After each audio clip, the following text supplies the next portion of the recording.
أعوذ بالله من الشيطان الرجيم. بسم الله الرحمن الرحيم. الحمد لله رب العالمين. الصلاة والسلام على رسوله وعلى آله وأصحابه أجمعين. الله تعالى hamd sanolar hamda payg'ambarimiz sallallohu alayhi vasallamga salovatu salomlar bo'lsin. Assalomu alaykum va rahmatullohi va barakatuh.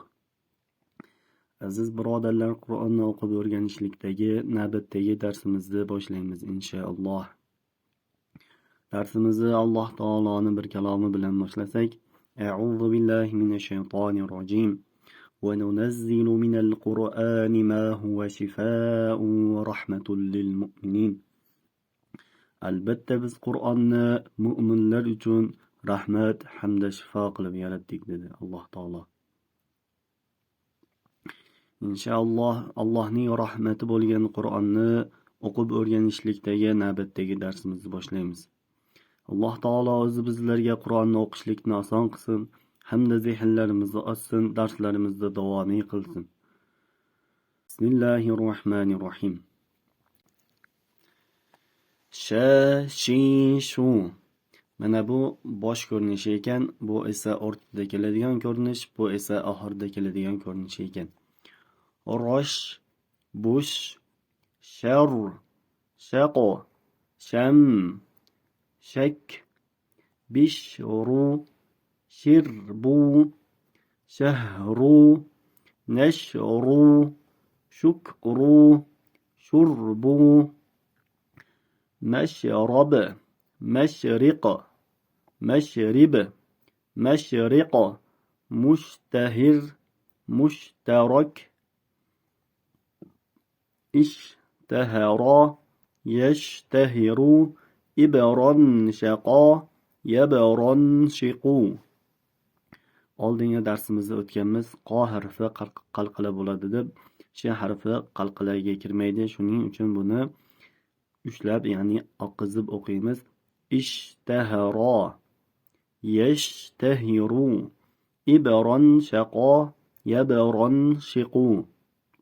Ya'ni shu harfining ustida tashdid sukun kelganda biroz ushlab o'qiladi.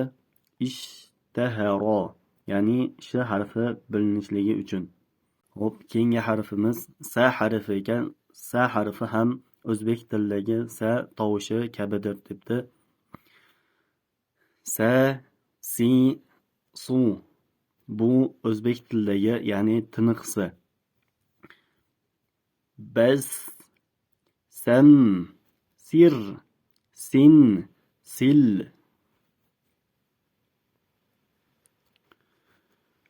Safar, saqor, sabaq, salaf, samak, faras, maslak, maskan, muslim, musrif, simsim, aslama, yuslimu, istaysara, yastaysiru. Bugungi darslarimiz shular inshaalloh. Sizlar bilan nurun ala nur Qur'onni o'qib o'rganishlikdagi navbatdagi darsimizni tamomlaymiz. Kanalimizda yangi bo'lsangiz obuna bo'ling hamda bitta like bosib, videoni Qur'on o'qishni o'rganmoqchi bo'lgan do'stlaringizga jo'natib qo'ying. Videoni oxirida inshaalloh hammamizga manfaatli bo'lishi uchun savol aytishni, ya'ni har bir darsga savol tayyorlashlikni lozim ko'rdim. Bu bilan sizlar ham men ham Qur'on haqidagi bo'lgan savollarni o'rganib ketamiz inshaalloh. Bugungi birinchi savolimiz: Qur'onning ikkinchi nomini kommentariyaga yozib keting.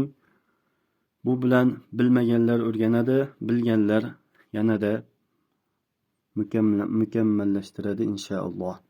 سبحان ربك رب العزة عما يصفون وسلام على المرسلين والحمد لله رب العالمين.